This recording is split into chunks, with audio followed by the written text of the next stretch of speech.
Maybe we just like to be a little too teachy, like we thrive on control.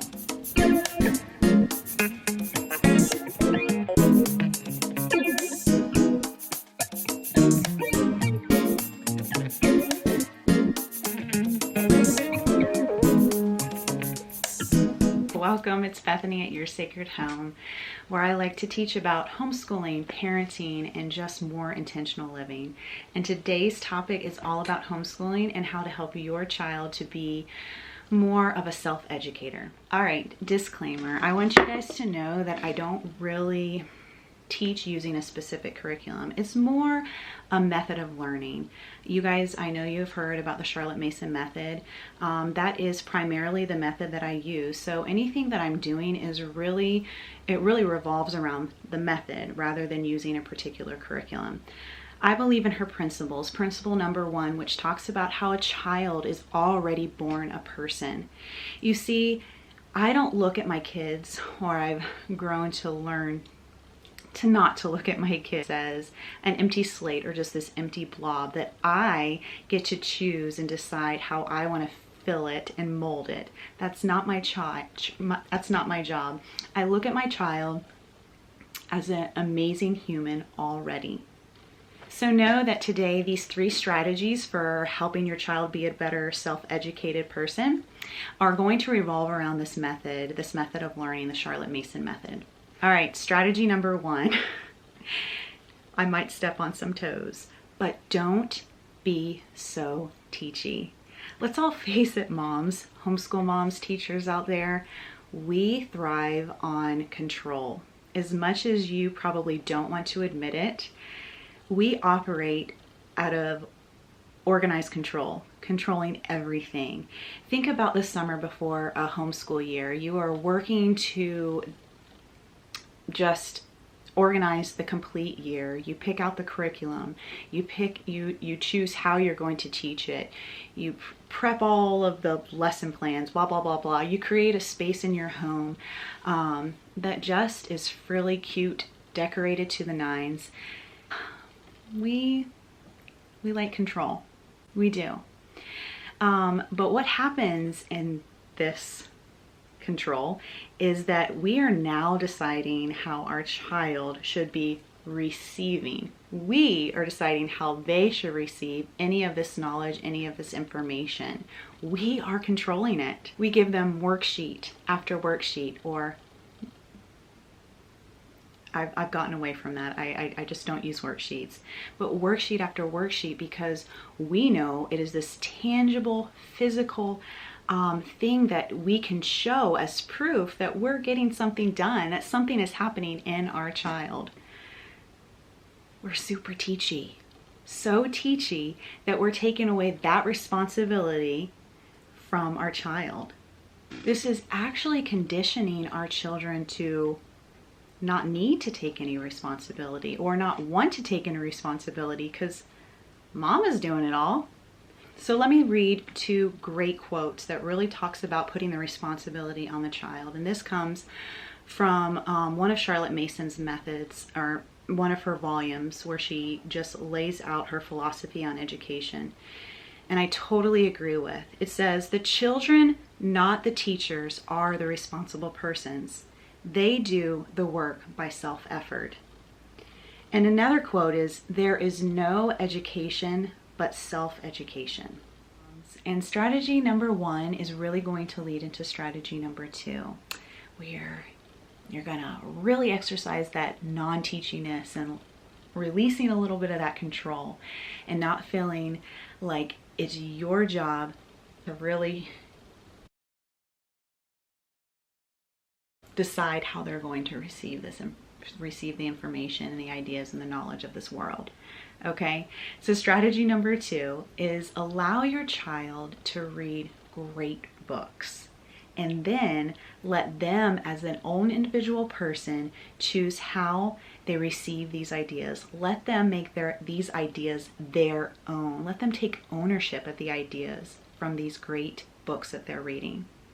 So what does this look like?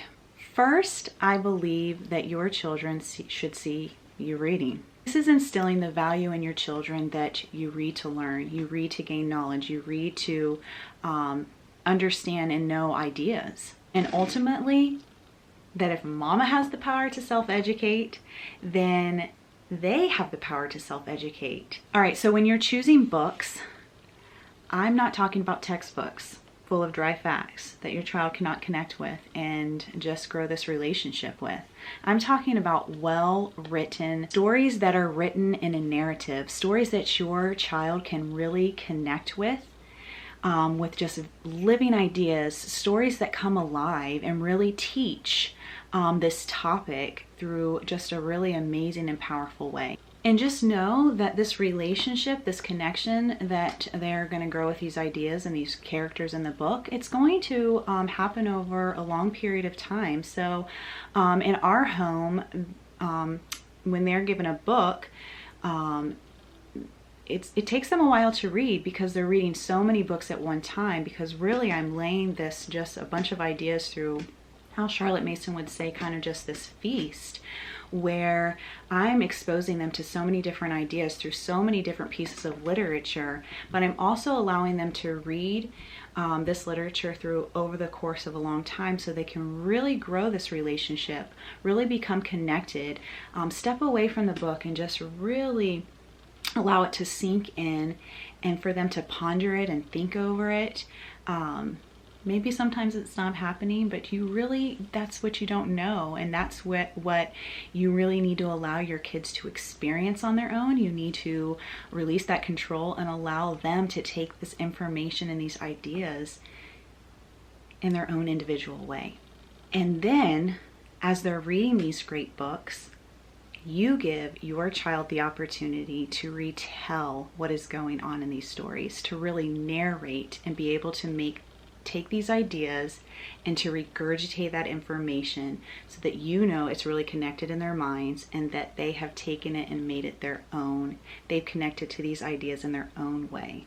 You don't really know something until you make it your own. And Charlotte Mason says, knowledge is not assimilated. That means taken in until it is reproduced. All right, just know that it's key. It is key for them to be able to put that knowledge into their own words. Let's talk a little bit about worksheets and all those cute frilly lessons that you've come up with and organized for the school year. I've really just grown away from worksheets and really laid out curriculums. And here's why. I don't really think that it allows for the child making that knowledge their own. You see, through these worksheets and just these super controlled lessons, you're telling your kid again how they should receive this knowledge. You are controlling how you think they should relate to the topic of study. And that really conditions them to be the opposite of a self-educator. All right, and strategy number 3, limit the artificial atmosphere and let's just really try to keep it more real world and authentic and natural. Your child is bound to become a better self-educator if they're not conditioned to believe that learning only takes place, in a certain room, at a certain time. When things are more natural in real life,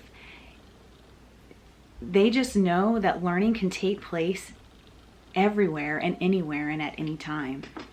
You chose home education for your child. Home is a very natural place. Allow that learning to just naturally flow within the home. Don't condition them to see home and then learning, and then home. It just should flow. Also, I think it's important to teach your child that they can learn anywhere by creating opportunities wherever you're at. You need to practice this. A great way to do it, some ideas might be Allow your child to do some retelling, some narrations at dinner time. Invite their dad into listening to this and just conversing it over supper. Something as natural as eating. We're always eating.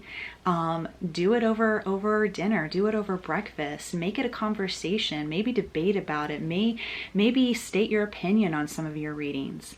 Show them learning is always happening. Use opportunities when you're outside with your child. Use opportunities when you're cuddling in your bed to just keep things really natural. They don't need to know that you're just practicing some different skills that maybe you've been going over. Make it fun. Practice left and right when you're sitting, cuddling there in bed, or north, south, east, west, and maybe geography topics. It doesn't need to be intimidating. It just needs to seem supernatural. It needs to seem very natural.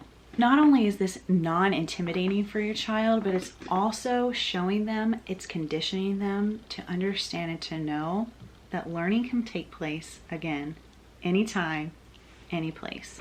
And it's not limited to one room of the house, or it's not limited to only when I'm working on a worksheet.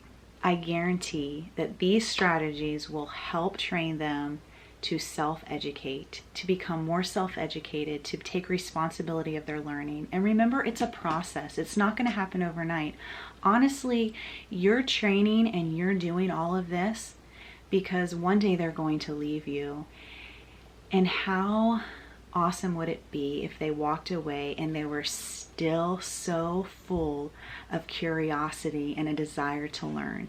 And remember, if you've never heard this quote before, take this in right now, but I'm sure some of you have heard it. It goes something like this: it's not about how much they know, it's really about how much they care. All right, I'll see you again next week. You guys have a great one. Make sure you're not too teachy today.